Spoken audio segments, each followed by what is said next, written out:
Sou o Ruben, tenho 23 anos. Olá, o meu nome é Gabriel Guimarães, tenho 27 anos E este é o Assunto Transversal. Transversal.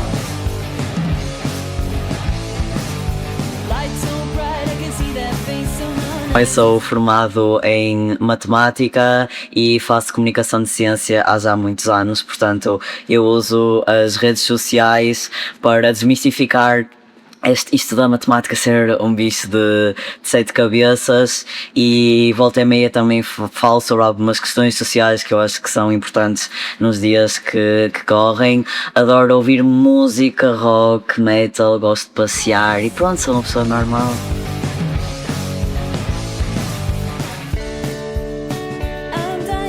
Sou o Ruben, fiz em março 23. Diria que eu sou uma pessoa criativa. Desde muito cedo me identifiquei muito com as artes, especialmente artes digitais e desenho tradicional. Trabalho com isso. Neste momento sou animador e ilustrador freelance. Também gosto muito de colecionar, fazer e usar cadernos. Toda a gente diz que eu como cadernos, é um bocado isso a cena. Também gosto muito de jogos, videojogos, retro, mais atuais.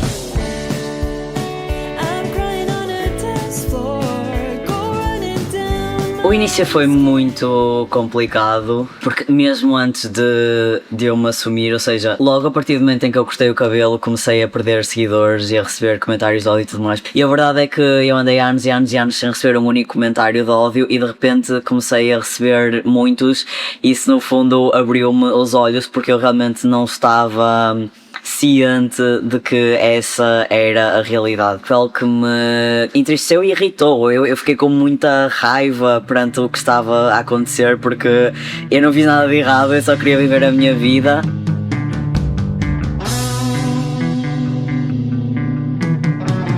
E de repente começo a receber todos estes comentários negativos e seguidores a saírem da conta e tudo mais. As pessoas dizem, foste tão corajoso em ter feito isso, mas eu não acho que tenha sido coragem, porque foi uma necessidade, ou seja, é algo que eu tinha de fazer, tivesse ou não coragem, tivesse ou não medo. Claro que estou agora a falar da parte mais negativa, mas também tive muito apoio e muito carinho e muitas pessoas do meu lado e a apoiarem-me, e isso também foi fantástico.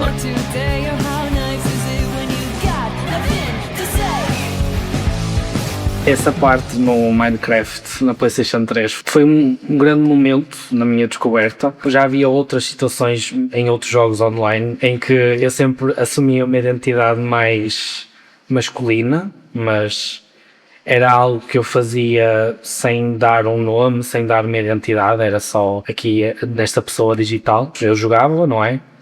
E eu tinha alguns amigos online que nunca me tinham conhecido, e pronto, houve um dia em que eu pensei, vou fazer aqui uma brincadeira, vou fingir que sou o meu irmão e que quero jogar também. Eu fiz, e na altura eu lembro-me de achar que isto sabe bem, é estranho, porque é que eu gosto tanto de interagir com estas pessoas como o Ruben. Foi esse o nome que eu dei ao meu irmão, que não existe. Porque é que eu gosto tanto de saber que os meus amigos estão a interagir comigo como um rapaz. Chegou um momento em que eu praticamente só jogava como o Ruben.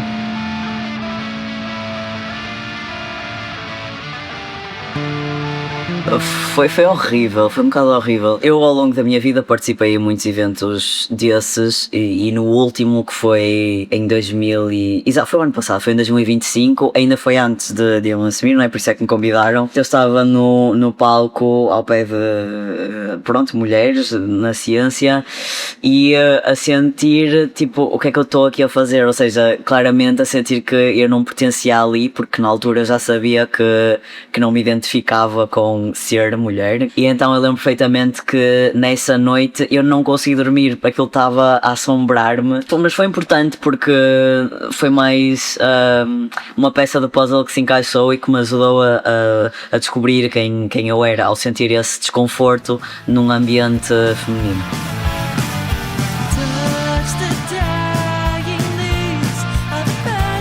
Eu na altura tinha também uma namorada que era um ano mais velha que eu, e pronto, eu falava-lhe que achava estranho ela dizer que eu era namorada dela, que não me identificava muito naquele papel, apesar de eu ser, na altura, Maria Rapaz, que é assim que diziam, não me incluía nesse termo. E eu falava lá com ela que não gostava de certas partes do meu corpo, não gostava que me abraçasse de uma certa maneira, que me tratasse de uma certa maneira. E ela na altura mencionou, tipo, olha, eu acho que deverias pesquisar sobre o termo transgénero, que eu na altura praticamente desconhecia, que devia ver sobre questões de não-binariedade. E eu pesquisei e na altura encontrei pessoas que estavam a documentar a sua jornada e eu conheci youtubers, em particular um youtuber chamado Jamie Dodger, que foi o primeiro que eu vi. Ele é um youtuber que na altura documentava a sua jornada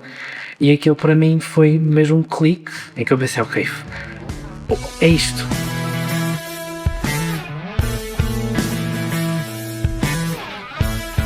Era algo que me fascinava, como é que alguém conseguia ter a mesma experiência que eu. Era algo que me deu muita esperança e eu vi realmente que não estava sozinho.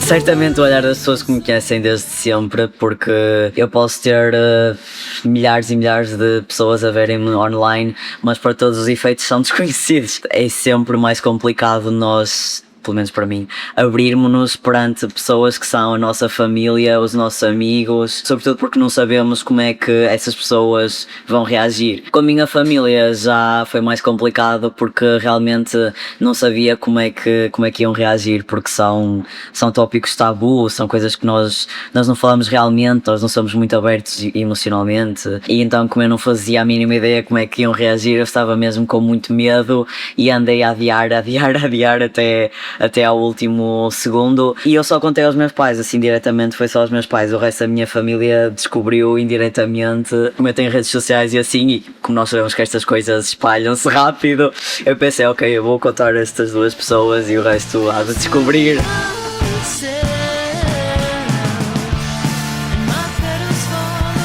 Felizmente tive a sorte que o meu pai e a minha irmã sempre me apoiaram a 100%, encorajaram a procurar ajuda psicológica, física, estavam lá durante os processos das cirurgias que eu já fiz e foi mesmo algo que necessitava mesmo, porque tendo toda aquela animosidade na escola e dentro de mim, era muito bom ter esse porto seguro dentro de casa com eles e saber que não iria parar de ser amado por eles por causa deste assunto. Eu sei perfeitamente que infelizmente isto não é uma realidade de muitas pessoas trans e pessoas queer no geral, mas quero mesmo reforçar que eu acredito que este apoio salvou uma vida.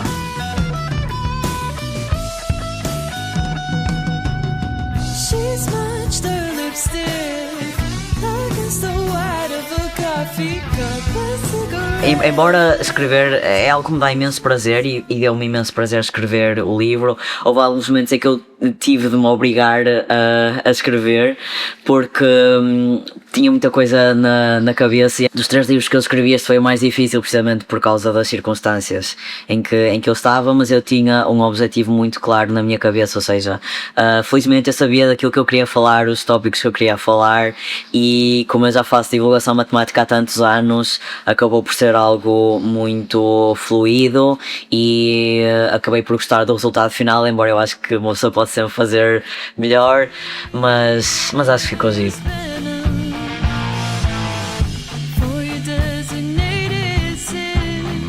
Durante grande parte da minha vida eu fui sofrendo bullying de diferentes razões. Eu chegava a ser fechado em casas de banho, a ser agredido mesmo por grupos, chamar nomes e rir, ridicularizar nos corredores. Obviamente tentavam defender-me da melhor maneira, mas chegou ao ponto em que a única coisa que eu podia fazer era isolar-me e tentar ao máximo não interagir com essas pessoas, mas era difícil porque elas estavam ali e eu estava ali também. Foi um período em que, apesar de no digital eu sentir-me muito acolhido, porque foi uma das maneiras que eu consegui de ter apoio e não me isolar completamente, no presente efetivamente estava sozinho.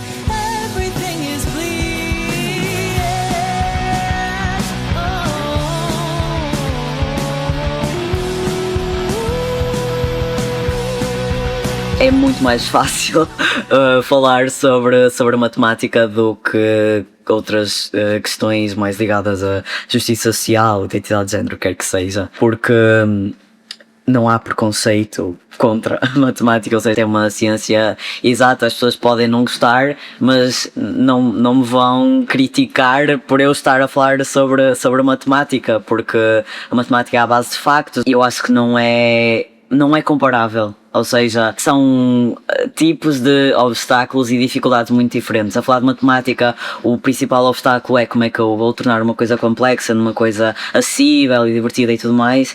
Quando eu estou a falar de uma questão social, tenho que ter mais cuidado com a linguagem, com não ferir suscetibilidades e esse tipo de coisas. Então, o lado emocional acaba por ter um peso maior.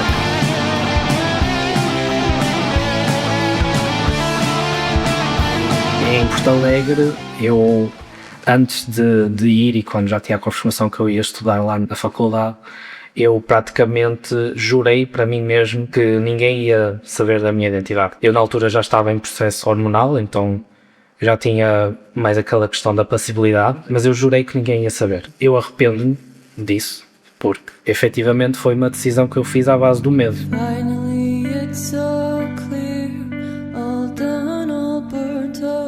E arrependo-me bastante, até mais porque eu vi que na minha turma havia algumas pessoas também trans que ainda não tinham feito qualquer tipo de transição hormonal nem social, muitas das vezes. E eu ficava extremamente triste porque eu não conseguia falar com eles, não conseguia partilhar as experiências com eles e não conseguia dizer que eu estava ali igual a eles. Que existe esperança, que existe melhoramento. Efetivamente fiz um bocado, fiz-los passar o que eu passei.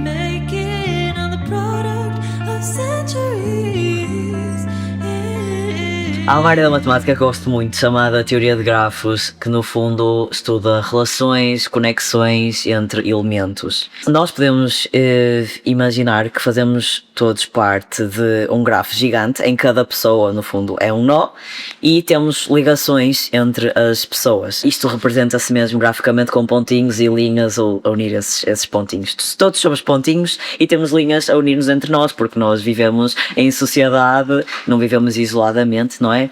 E porque é que isto deve ser um assunto transversal e é importante para todos nós?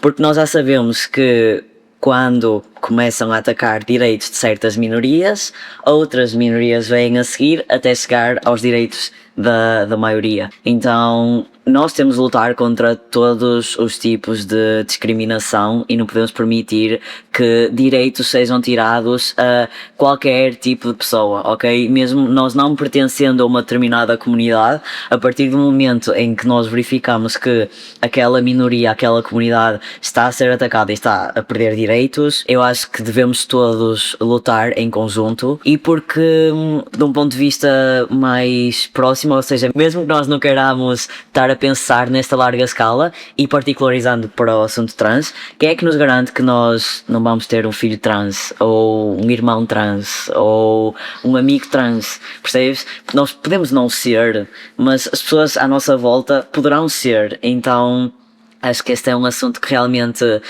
diz respeito a todos e todos devemos lutar pelos nossos direitos e também pelos direitos daqueles que estão à nossa volta.